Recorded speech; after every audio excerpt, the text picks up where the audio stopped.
to the Ojai Music Festival's continuing series of the Ojai Virtual Talks, where we celebrate the intersection of music, ideas, and the creative process with festival artists, innovators, and thinkers. My name is Fiona Digney, and I am the festival producer and artistic administrator for the Ojai Music Festival, as well as your host for this month's Ojai Virtual Talks, where we will be chatting with the wonderful Mexican composer Gabriela Ortiz, who will be one of our featured composers for the 2021 Music Festival in June. Gabriela Ortiz is an eminent Mexican composer with a musical language that mixes traditional folkloric sounds with European orchestral traditions, avant-garde, and jazz, and pretty much anything that you can think of, all together with this wonderful driving rhythmic sense that's somewhere between Stravinsky meets dance band. Music has always been a part of Gabriela Ortiz's life, with her parents founding the Mexican folkloric ensemble Los Folkloristas in 1966. The ensemble was put together to preserve and record the traditional musics of Mexico and Latin America. And so Gabriela, as she was growing up, was surrounded by music. She started out with piano and then moved to composition, where she studied in Mexico and then received her doctorate degree in electroacoustic music from London.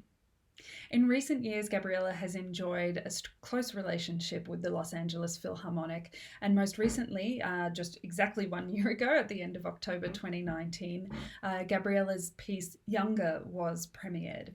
Younger was commissioned by Gustavo Dudamel and the LA Phil to be a companion piece to Beethoven's Ninth Symphony. It was a huge task that Gabriela met absolutely head on, and she created this stunning work for orchestra, choir, and percussion quartet as soloists out the front of the orchestra.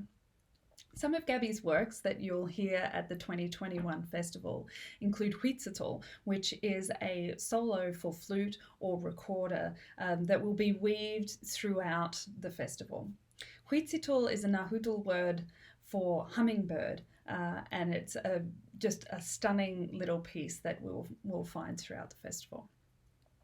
Along with Huitzotl, you'll hear Gaby's Rio de las Mariposas, River of Butterflies, which is a fantastic piece for two harps and steel pans. This will also be on the festival and will be performed by the Los Angeles Philharmonic New Music Group. As a special treat, you can view the entirety of Gabriela's percussion quartet, Liquid Borders, which, as you'll hear, is how Gabriela and I know each other. And you can hear the entirety of the recording. There'll be a link underneath the video on the Ojai Music Festival webpage, ojaifestival.org. And you can see the entire performance of the three-movement percussion quartet work performed by San Diego percussion group Redfish Bluefish and conducted by past Ojai Music Festival music director Stephen Schick. And if you look closely, you might see me there also. And now it is my great pleasure and honor to welcome Gabriela Ortiz. Thank you, Fiona. Welcome. So looking forward to next year and the music festival in June, one of the pieces that we will be featuring of yours in the festival is Rio de las Mariposas, the River of Butterflies. And the instrumentation is absolutely fantastic. It is two harps and steel pans, and the timbral sound world that you get from these two harps and steel pans is just so magical and so evocative of a river of butterflies. I think it's absolutely perfect. And so I was wondering, with the steel pans, they have such a specific sound that is so intrinsically tied to the Caribbean country of Trinidad and Tobago and the Caribbean culture. Can you talk a little bit about your instrument choice in particular, but also the piece as a whole?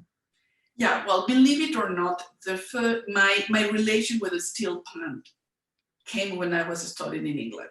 Oh. Okay. It happened in Mexico. I was doing my doctorate at City University in London, and suddenly I have this opportunity. I was doing my PhD in electronics, and so suddenly I got a commission And it was an important commission at the time because, this piece was going to be played at the Purcell Room in South Bank Center, which is a very important venue for chamber music. And I was very, very excited. But the tricky thing, this festival was addressing composers to write for ethnic instruments and electronics. So the composer who organized this festival asked me to write for a steel pan. And I didn't know who was anything about the steel pan. And I said, what? Steel pan and electronics? Oh my gosh. And at the time I was married with Ricardo from Tambuco, the percussionist. And this composer asked Ricardo to perform it. But he was never played at steel pan. So all of us, the two of us, we were just, what are we going to do? I mean, we want to do this because it's a huge opportunity for us. We were, students, and we were in England, in London, but we didn't know anything about the steel pan. So I remember Ricardo that wrote the layout of the steel pan in a huge piece of paper and start practicing there, just to learn the layout that is totally different from playing the marimba and doing a chromatic scale. And finally, we bought a steel pan, and then I did some samples, and then I became a fan of these instruments. I just really love it. Then we came back to Mexico, and I got this commission for this harp festival to write a piece for harp, for 2 harps. And immediately I said, no, I want to include it in steel pan. I want to put it there. And so that's in terms of, the sound, and because the vibraphone goes really well also with harp. It's a very nice combination, but I think that a steel pan is very unique.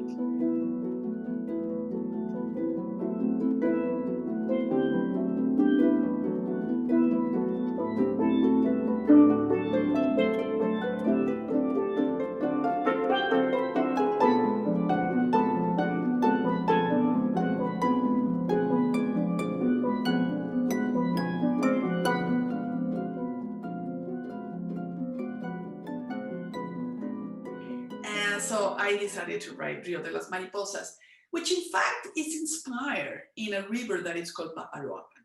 Papaloapan is the Nahuatl name of Rio de las Mariposas. This is what it means. Papaloapan means butterfly river. And Papaloapan is a wonderful river in a really magic town that is called Tlacotalpan in Veracruz. Veracruz is in the Gulf of Mexico. And Tlacotalpan is like, if you have read 100 Years of Solitude by Garcia Marquez, and you have an image of what Macondo is in that book, Tlacotalpan is our Mexican Macondo. It's a magic and surreal place when you really could hear one of my favorite folk music in Mexico is the jarocho music. La Bamba, for example, this famous song, but that's from that state, and especially Tlacotalpan has really wonderful jarocho musicians. And so I love the idea. I spent my childhood going to that place because my parents found this folk band called Los Folkloristas. That band was very famous in the 60s and in the 70s. So I grew up listening to this music and traveling to those wonderful places, magic places. So in a way, Rio de las Mariposas is talking about my childhood, is talking about all those experiences, which are very magic and very special for me. Backing up now a little bit to 2014, I'd love to talk to you about your percussion quartet, Liquid Borders. It's a 3-movement work, and it was one of the first pieces that I'd ever performed in Mexico in 2014. And as I briefly mentioned earlier, that's how you and I know each other. I had the great pleasure of working with you on the piece up in Banff, Canada, and down in Mexico at the Cervantino Festival, and then in San Diego, California with Stephen Schick's ensemble Redfish Bluefish.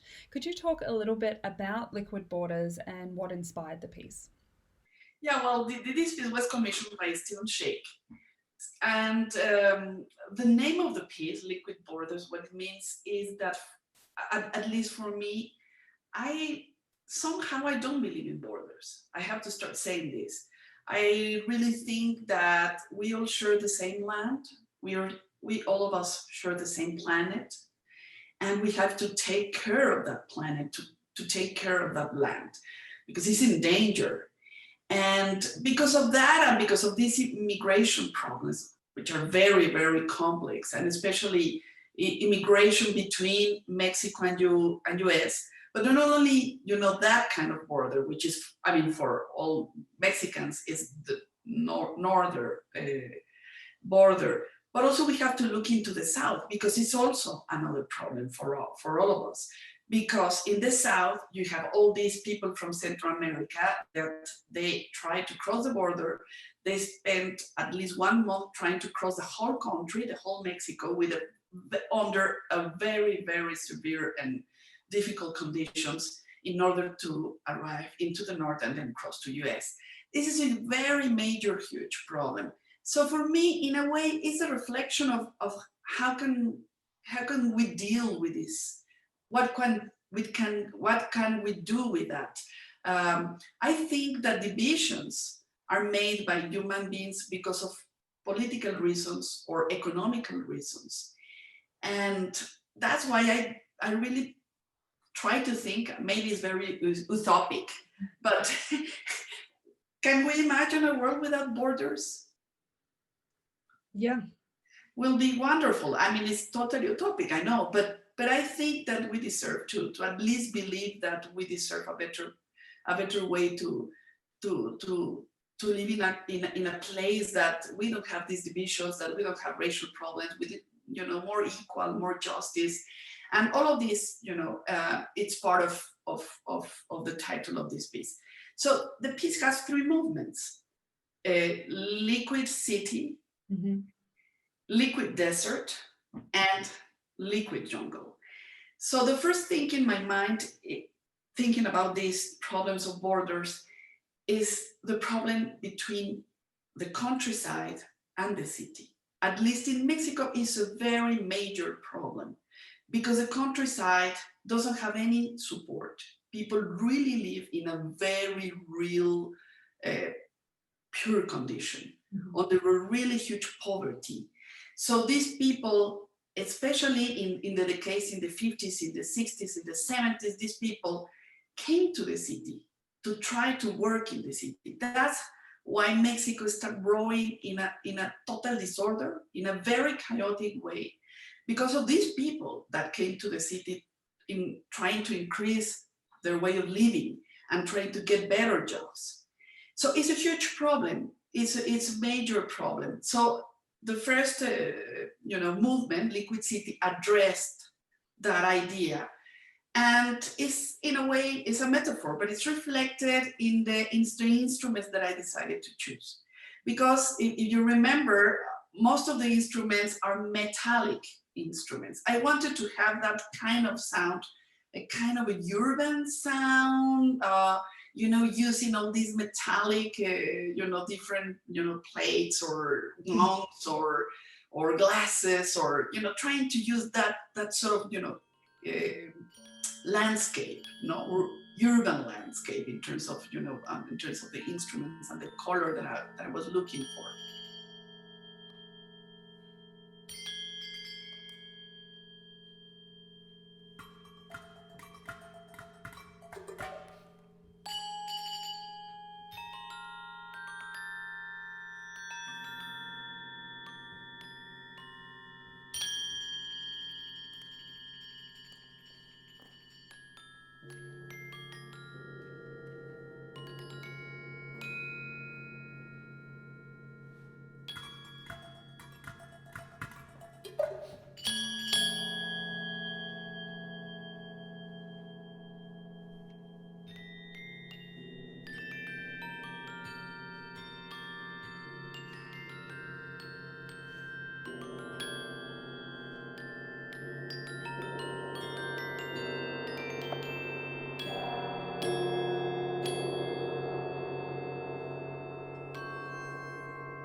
I'm addressing obviously the problem in the north, and especially in Ciudad Juarez and El Paso, not that border, especially that border, which is a very, very problematic border, because you have all these maquilas, which are these fabrics in which there are a lot of young women that work, Mexican women that work in this, industry. And for some reason, from the 80s, it started disappearing, and then people start finding them dead in the desert in a really horrible way. It's a huge problem in Mexico. The problem of those feminicides. It's a major problem, and we need to address that, because it's very complicated and a lot of corruption around there. We haven't found a way to stop, these feminicides.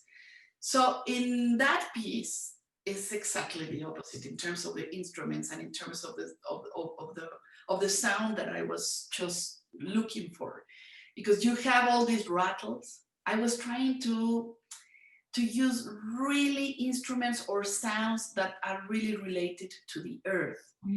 That's why at some point how do you call the banana beans kind of rattle? Do you remember that one?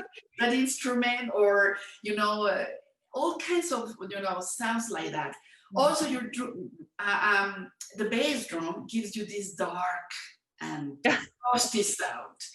And then in the middle of the piece, also the percussionists have to speak, and they say maquila in a very kind of a ghost sound, or trying just to make a ghost when you speak like this. No? Yeah, the whisper. Yeah, the group whispering together was chilling. Even performing it, you rehearse it so many times and then you perform it, and even in performance it was very emotional. Yes. And my idea was to present all these lost voices of all these women. That's really the idea. That's why I decided to use also the voice in this way. I remember a funny story about that, because if you remember when you played in Mexico, someone asked him, I couldn't hear very well if they were saying tequila instead of maquila. No, that's a different word. It's not tequila, it's maquila. It was a bit funny. But anyway, this is the idea of this movement.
Jungle, no? Liquid jungle is exactly the south, no? The problem that I was just talking before, no? That you have all these, people from Central America, from Guatemala, from El Salvador, from Nicaragua. They try to cross the border in Chiapas, which is the border with Guatemala. And it's really, really also a major problem, because these people, if they succeed to cross the border, they take this train that is called the Beast, which is really horrible, and they are in the roof of the train, trying to cross the whole country.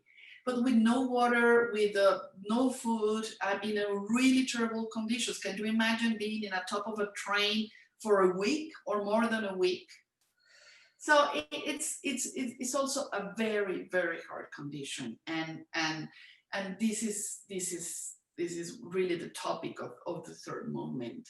So I decided also, in terms of the instruments, to use keyboards, mainly marimbas, and more Caribbean instruments like bongos or congas combined with the marimbas, a couple of good blocks or claves, or not at some point I think that there is a cachichis or something.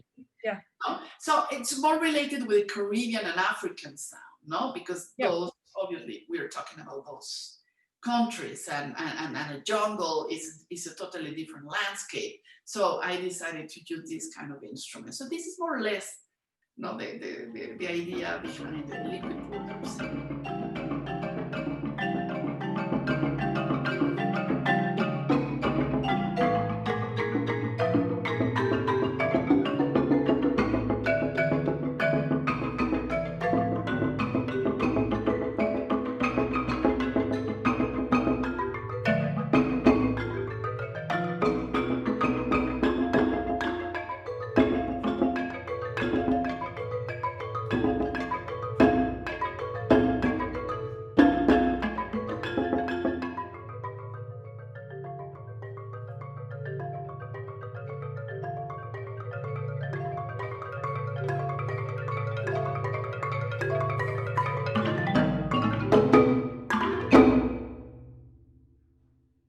Such a fantastic piece, and hearing you talk specifically about the first movement, Liquid Cities, reminds me very much of Verres' ionization and the sorts of sounds that he was using to emulate the city, and also bringing in the different cultures that he heard out on the streets, the different musical cultures, and combining all of those instruments together. And the timbral worlds that you created in these three different movements, from, as you said, a lot of metallic and glass sounds in the first movement. In the second movement, a lot of natural sounds. It sounded like rattlesnakes a lot of the time because of the shakers and the ominous bass drum and the whispering. And then in the third movement, we have, as you said, mostly marimbas quartet with a couple of drums and woodblocks, and it's a really driving rhythmic element that happens. And I've noticed that rhythm as a underpinning driving element occurs a lot in your music.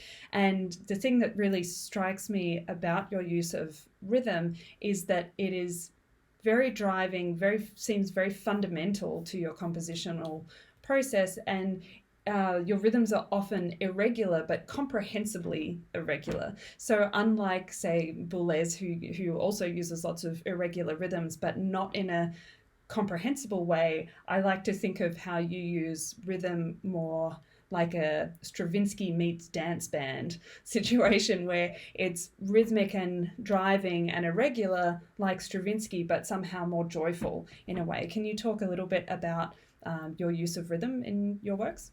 Yes, maybe the key point here is the pulse, the sense of the pulse. Yeah. Because I mean, you could find in Elliott Carter or in Boulez, you could find really complex rhythms, Yes. but maybe the sense of pulse is very different because it's also changing a lot. So maybe sometimes you feel that you don't have, or there is no pulse. Mm-hmm. It's obviously that there is, but when you hear the music, maybe it's too irregular and too complex that maybe you don't have this sense of pulse. And in my case, normally you have a sense of pulse, even if it's very irregular, because really I change time signatures all the time. As you can see, I can 5, 7, 11, 8, 9, 5. Yeah, but you have the pulse. Yeah. And I think that's very important to me. I think that probably this is part of my DNA. It's part of me. I think that all Latin American music is related to Africa. Africa is very important in Latin American music. I mean, especially, we think in Mexico and immediately we think about the indigenous communities. And of course, the Spanish culture, which is a major influence in our culture, but also Africa. Africa is also very important, especially in states like Veracruz or in states like Oaxaca. And the music is absolutely surround African rhythms. It's part of our blood. And if the rhythm comes in my music, is because comes in a very natural way, because I feel it. Yeah. And if I want to get rid of that, it's like you're going to cut my arm and can't survive in a way. As a percussionist myself, of course, I'm very interested in your works that involve percussion, and there's quite a few of them. But you have two large orchestral works that foreground the percussion and are led by a percussion quartet out the front. So, of course, Altar de Piedra, the stone altar that was commissioned by Esa-Pekka Salonen and the LA Phil, which was premiered in Hungary with Amadinda percussion group, and then in America with the LA Phil with the Swedish group Chromata Percussion. And so we've got a Hungarian percussion group and a Swedish percussion group and Hungarian orchestra and American orchestra.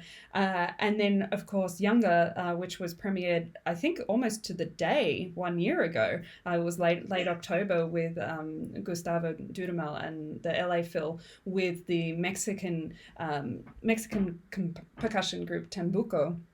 I'm just interested in why you choose to put the percussion quartet at the front of the orchestra, which traditionally in the European sense of orchestra, the percussionists wear up the back where no one can really see us. And so, of course, as a percussionist, I love the fact that you're bringing a percussion quartet to the front of the orchestra. Can you talk a little bit about your thought process behind these two large works?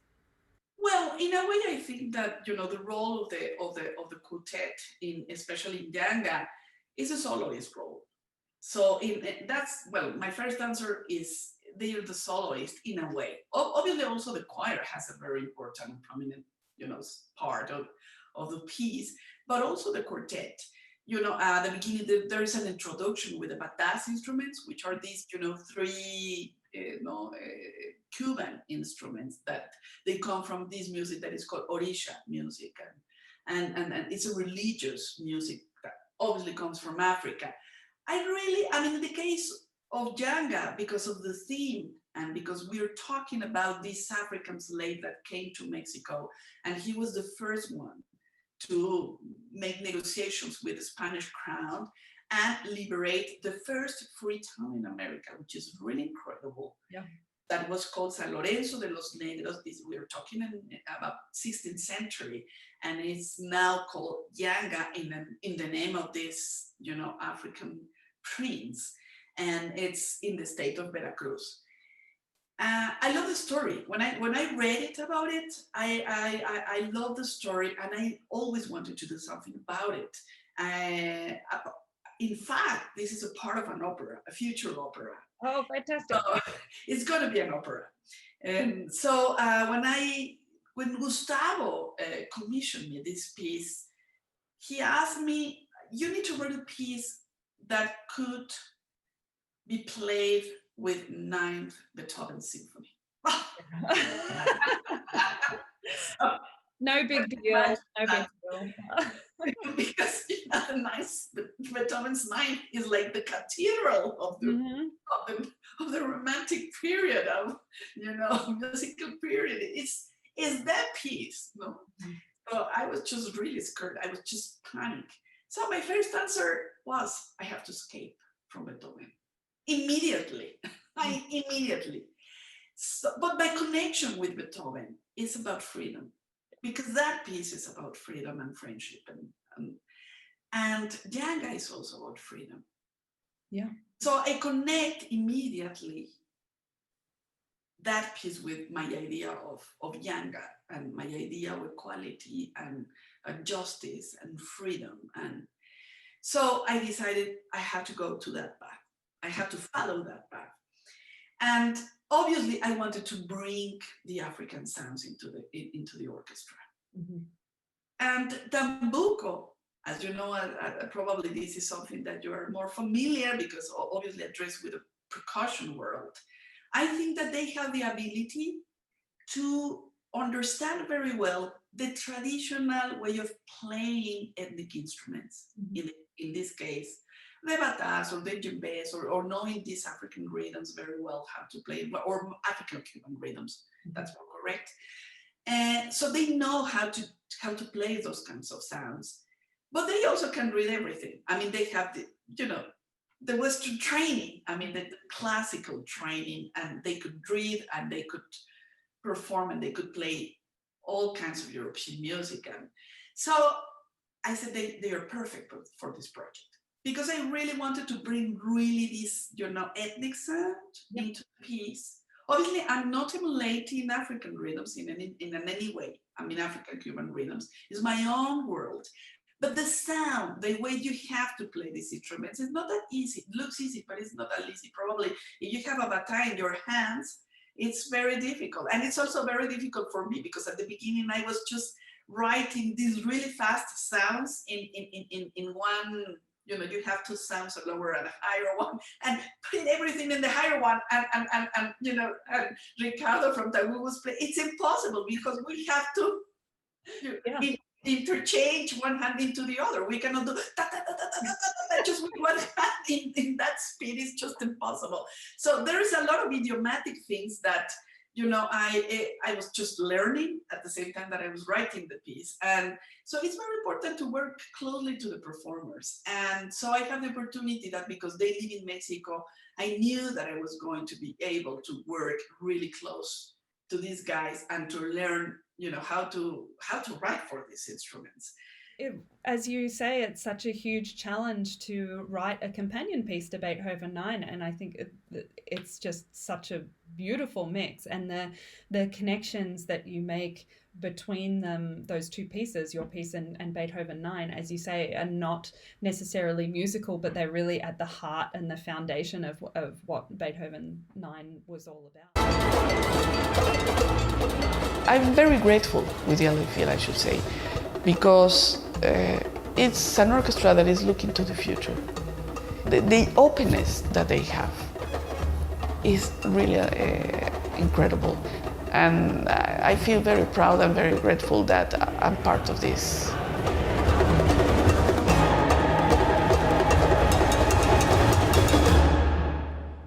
We know what's happening musically in Europe, but Europe doesn't really know what's happening musically in Mexico and Latin America, and there's this fantastic, vibrant new music community. And so I was wondering, are there a couple of musicians, composers, artists in Mexico or Latin America that you think our audiences should be checking out, aside from you? Absolutely, absolutely. There are a lot of talent in Latin America, and we have to break that stereotype that Latin America is salsa, because Latin America is very complex. Yeah. It's a very complex continent. I mean, Mexico, it's 4 miles away from Argentina. We have things in common, but also many different things as well. Just imagine Uruguay, Argentina, Brazil is a totally different world. So it's so rich. I mean, to talk about Latin America, that it's so little to say Latin American music it's Villalobos, is Chavez, or is Revueltas, and there is nothing more. And maybe those composers also, they are not so well known in Europe, even those that are the famous ones. So, I mean, definitely there are a lot of Latin American composers with a lot of, different voices that need to be heard. I absolutely agree with you. And obviously we have lots of kinds of instruments. The music is very eclectic and very diverse. And that's very richful. And that's why I really think that Latin America is more than a pair of maracas or congas. Younger was premiered 1 year ago, and obviously a lot has changed since October 2019. How has the situation with the pandemic affected you in your life and career, and has it affected your work in terms of your creative output at all? Yes, it has affected me in terms of how people is dealing with that. I'm very lucky that, at least in Mexico, I'm still having my work at the university. I'm a full professor at the university, so I still have my job. which is very important for me. Commissions that previously I was engaged previously before the pandemic. So in that sense, I'm very lucky, but it's not the majority of the people in my country. So in that sense, yes, I was very, very affected thinking about these people that really is struggling a lot. You know, just to give you an example, in my neighborhood, since the pandemic started, I have a trumpet player, you know, that I think it's probably from indigenous origin, that comes to my street to play the trumpet. Then we have someone that is playing the organ. It's like an old organ that you played in the streets, so you could hear that in especially in the center of the city, in the Zócalo, but not in my neighborhood. So these people is absolutely desperate to get money. I mean, something that I never happened in my neighborhood, it's happening right now. People is trying to sell everything. People just, you know, knocking your door because they want to sell you tamales or whatever they have, you know. So you see, people are desperate. I mean, it's a difficult situation. So of course I was very affected about these people. I mean, just to think about these people. So I'm doing my best. You know, we have an association, and we launch this association in order to help freelance musicians, especially freelance musicians, because the musicians that play in an orchestra, as you know, these orchestras are subsidized by the state, by the government. Mm-hmm. But what about the freelance musicians? So we launched this, you know, this call for musicians, and we did a fundraising. It was very successful, and so that we could do something for them. I mean, that we could contribute to help these people and to help my surround people, my artists, you know, community. But it's much more. So it's difficult. But also, in terms of my daily life, hasn't changed that much, because composers spend much of our time by ourselves composing in our studio. So in that sense, it was not a big change. So I was able, obviously, to compose and to produce a lot of music. That's good.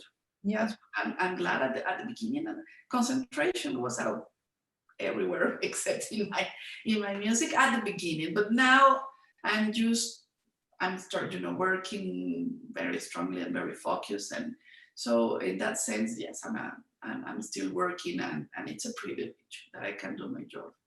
Also, Fiona, I was just thinking that this is a great opportunity. Yes. If we really reflect on it, and if really take seriously what we should learn from this. And at least to me, the problem with our environmental thing, it's huge. It's a major task, for example. This is something that we have to start now. Now, the planet is where all of us lived. We have to take care of that. But also our priorities. Where are our priorities? I think I learned a lot since, you know, this pandemic just started, that, you know, life is too short and too precious. And we need to put our energy into things that really matter. No, I think that we waste our time in so many other superficial things, but not the things that really matter. And we have to learn about that. We have to learn that we have to act together. This is a team. Yeah. No, if we behave separately, it's going to be very difficult. Questions that I have. So, Gabriela Ortiz, thank you so much for joining us for the Ojai Virtual Talks. It was such a pleasure to chat with you, and we look very much forward to seeing you in person for the 2021 Ojai Music Festival in June. My honor, and thank you so much for inviting me. Thank you. On behalf of Executive and Artistic Director Ara Guzlimian, as well as the Festival Board of Directors and the Ojai Music Festival staff, we thank our Ojai Festival community. You nurture and sustain this enterprising festival as we approach our 75th year in 2021. Please visit our website, ojaifestival.org, to dive deeper into learning about the upcoming festival, as well as finding out information on series passes and how to make a contribution. Until we are together again in the beautiful Ojai Valley next summer, we look forward to staying connected with you with our virtual Ojai Talks and a few other special online events in the coming months.